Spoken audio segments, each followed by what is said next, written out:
தீமையை தீமைன்னு தெரிஞ்சு அதை தெரிந்த பிறகும் அதை எதிர்க்க திராணி இல்லாமல் அதற்கு ஜால்ரா தட்டக்கூடிய ஒரு நிலைப்பாடுன்றது இவர்கிட்ட எந்த அளவுக்கு போயிருச்சு.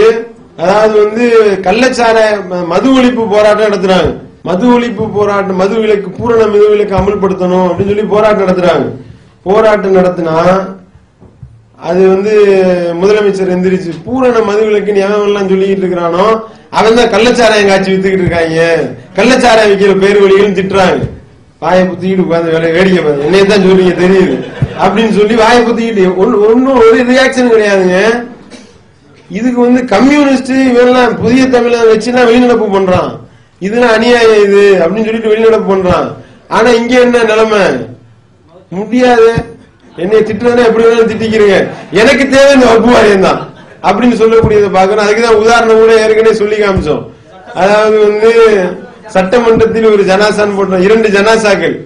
ஜனாசாக்கு என்ன நடக்குதுன்னு அதுக்கு தெரியாதுன்ற மாதிரி இந்த பூரண மதுவிலக்கு விஷயத்திலையும் கள்ளச்சாராய வியாபாரிகள்னு சொல்லி நேரடியா சொல்லி திட்டினா கூட எனக்கு இந்த வகுப்பு வாரிய பதவிக்காக நான் உனக்கு ஜால்ரா தட்டிக்கிட்டு இருப்பேன் அப்படின்னு சொல்லி அதை ஆதரிக்கக்கூடியதை பாக்குறோம். அதுக்கு இன்னொரு ஒரு உதாரணம், நம்ம ஒரு உதாரணம் சொன்னோம். அதாவது இது எப்படின்னா இந்த சாப்பாடு சாப்பிட்டுக்கிட்டு இருக்கும் பொழுது ஹோட்டல்கள்ல தெருநாயெல்லாம் இருக்கா இல்லையா, அது அப்படியே பாத்துக்கிட்டே இருக்கும். ஒரு லெக் பீஸ் கையில் எடுத்தோன்னு வைங்க, அப்படியே பார்க்கும். நம்ம ஓடு அப்படின்னு வைங்க, அப்படியே முடிச்சு கீழே குளிஞ்சுக்கணும். அடிக்க போற கையை அப்படின்னு அப்படியே குளிஞ்சுக்கிட்டு இருக்கும். எட்டி மிதிச்சோன்னு வைங்க, அந்த லெக் பீஸ் தான் அதுக்கு முக்கியம். திட்டி கடந்து கத்திக்கிட்டு அந்த லெக் பீஸை தான் பாத்துக்கிட்டு இருக்குமே ஒழிய அடிக்கிறப்ப கூட அந்த லெக் பீஸை தான் பார்க்கும். அந்த மாதிரி இவர்கள் இப்படியே ஓபன் ஸ்டேட்மெண்ட் கொடுக்குறாங்க. இந்த மாதிரி என்னதான் பண்ணாலும் அதிமுகவுக்கு தான் நாங்கள் ஆதரவு கொடுப்போம் அப்படின்னு சொல்லி சொன்னாங்களா இல்லையா? அப்ப இந்த அளவுக்கு அடி வாங்கி மிதி வாங்கி உத வாங்கி ஒரே ஒரு லெக் பீஸ் கூட கிடைக்கல கடைசியில. அப்படிப்பட்ட நிலைக்கு இவர்கள் ஆளாகி இருக்கின்றார்கள். இவ்வளவுலாம் ஜால்ரா தட்டினாங்கல்ல, நம்ம என்ன யோசிக்கிறோம்னா என்ன பாக்கிறோம்னா அல்லாஹ்வுடைய ஒரு அற்புதத்தை கண்ணால பாக்குறோம். இப்படிலாம் ஜால்ரா தட்டினது இந்த வக்ஃபு வாரிய பதவி வாங்குறதுக்கு தான் ஜால்ரா தட்டினீங்க. ஜால்ரா தட்டினா கடைசியில் இந்த விஸ்வரூபம் பிரச்சனை என்ன நடந்துச்சு? நம்ம ஜெயலலிதா விட்டு கண்ணா பின்னான்னு என்ன தப்பு பண்ணாலும் தப்பு பண்ணா போட்டு கிழிக்கக்கூடிய முதல் நம்ம தான். உணர்வுல வாரம் வாரம் ஜெயலலிதாவை திட்டாத வாரமே இல்லைன்னு சொல்லக்கூடிய அளவிற்கு. அதே நேரத்தில் என்ன நல்லது பண்ணாங்கன்னா அதையும் இந்த மாதிரி இது ஒரு நல்ல முடிவு அப்படின்னு சொல்லி அதையும் ஆதரிச்சு எழுதுறோம். தவறு செஞ்சாங்கன்னா தப்புன்னு சொல்லி டிக்ளேர் பண்ணி ஓபனா உடைச்சு சொல்றோம். பார்த்தோமா இல்லையா? விஸ்வரூபம் மேட்டர்ல இப்படிப்பட்ட எதிர்க்கக்கூடிய ஒரு அமைப்பை குறிப்பா அந்த 23 அமைப்புகளோட தனியா அவங்கள ஓரம் கட்டி விட்டு விட்டு டிஎன் தவி ஜமாத் என்ற பெயரை தனியா சொல்லி pan movement of India, India முழுவதும் பறந்து விரிந்த ஒரு அமைப்பு, 7 லட்சம் உறுப்பினர்களை கொண்டிருக்கக்கூடிய ஒரு அமைப்பு அப்படின்னு சொல்லி முதல்வர் சொல்லக்கூடிய அளவிற்கு அல்ல ஆகுனானா இல்லையா? அப்பதான் யோசிச்சு பார்த்திருப்பாரு, நம்ம என்ன தட்டு தட்டணும் பாரு, நம்ம தலையில தட்டி உட்கார வச்சுட்டு இவங்க அந்த மாதிரி என்ன தட்டு தட்டினாங்க, அப்படி தட்டு அப்படி போட்டு கிளின்னு கிழிச்சால கூட இந்த அளவுக்கு சொல்லியிருக்காங்க. காரணம் என்ன? அவங்களும் பாப்பாங்களா இல்லையா? இது இவங்களுடைய நிலைப்பாடு எப்படி இருக்கு, இவங்களுடைய நடவடிக்கைகள் எப்படி இருக்கு, சமுதாயத்துக்காக என்னென்ன பண்ணிருக்கிறான், இவனுடைய உலக ஆதாயம் என்னன்னு தெரிய நம்ம உலக ஆதாயத்துக்காக பண்றதுல அவங்களுக்கு உலக ஆதாயத்துக்காக பண்ணல அப்படின்றத அவங்க விளங்கி வைத்திருக்கின்றார்கள். அப்படின்னும் பொழுது இந்த விஷயத்துல அல்லாஹ் அப்படி கண் முன்னாடி காமிச்சான். அதே நேரத்துல அங்க அந்த பேச்சுவார்த்தை நடந்த சம்பவம் எல்லாம் ரொம்ப சுவாரஸ்யமான விஷயங்கள்.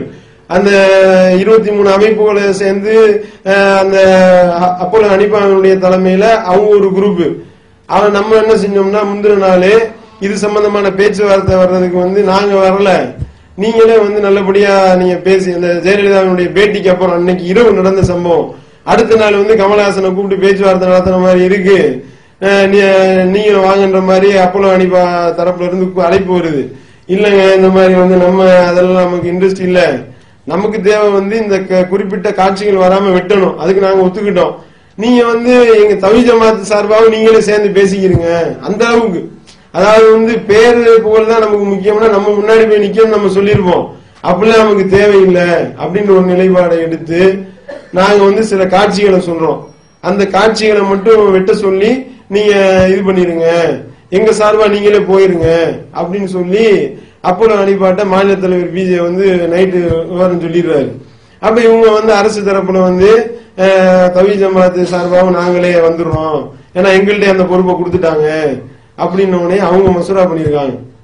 பாருங்க, இந்த அவங்களுக்கே தெரியுது, அதாவது பேரு புகழுக்காக அவங்க வந்து இது பண்ணல.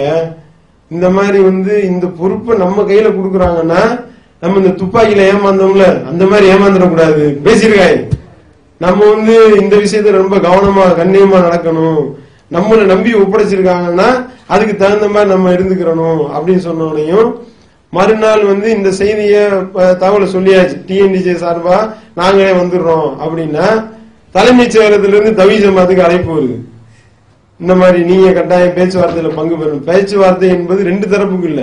கமலஹாசன் 23 அமைப்பு இஸ்லாமிய கூட்டமைப்பு கிடையாது, 3 தரப்பு பேச்சுவார்த்தையா. என்ன 3 தரப்பு பேச்சுவார்த்தை?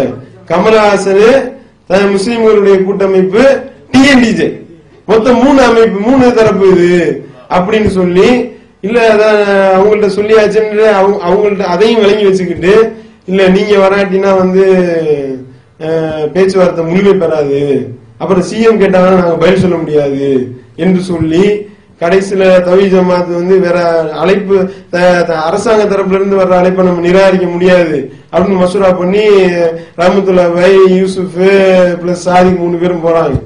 போன அந்த உள்ள வச்சு நடந்த விஷயங்கள்லாம் கேட்டீங்கன்னா, அதாவது வந்து எந்த ஒரு மேட்டரா இருந்தாலும் ரஹ்மத்துல்லாஹ் ஓகே தானே, இவர் யாரு வாத்தியாரு, எந்த ஒரு பிரச்சனை ஏதாவது வந்து ஒரு பிரச்சனையை பத்தி இந்த கட்டளை வந்து வெட்டணுமா இல்லையா, இது வந்து ஆப்கான் நடக்கிற சம்பவத்தை பத்தி தானே பேசுது, இதே நம்ம இது பண்ணணும், இது தேவையில்லையா சார், ஓகேவா ரஹ்மத்துல்லா ஓகேவா.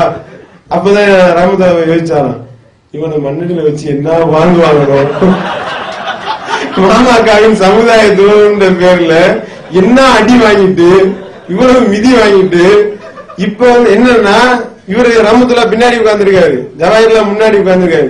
இப்ப ஏதாவது பின்னாடி படம் நீ மீசல கூடாதா இல்லையா, இது ஏதாவது என்னத்தையா நம்ம ஒண்ணு உளறி தொலைச்சு கடைசியில் அதுக்கு ஒரு மண்ணடியில ஒரு பொதுக்கூட்டத்தை போட்டு தொலைச்சிட்டாங்கன்னா என்ன பண்றது அப்படின்னு அரண்டு போய் அப்ப என்னன்னா இந்த மாதிரி வந்து ஒரு தங்களுடைய மானத்தை அடகு வைத்து விட்டு அவங்களுடைய நிலைப்பாடு எப்படி இருக்கு, அல்ல நம்மளை எப்படி கண்ணியப்படுத்துறான் பாருங்க. இந்த அளவுக்கு அல்லாஹ் கண்ணியப்படுத்தி அதுல வந்து அதுவும் இல்லாம அந்த உள தூய்மை தான் எல்லாத்துக்கும் காரணம். இது வந்து எங்களுக்கு வந்து இந்த மாதிரி பேரு புகழ்லாம் எங்களுக்கு தேவையில்லை, நீங்க பேசிக்கிறீங்கன்னு சொல்றோம், நம்ம சொல்றோம். எவனா அப்படி விடுவானா, இந்த மாதிரி வந்து வேற ஒரு அமைப்பை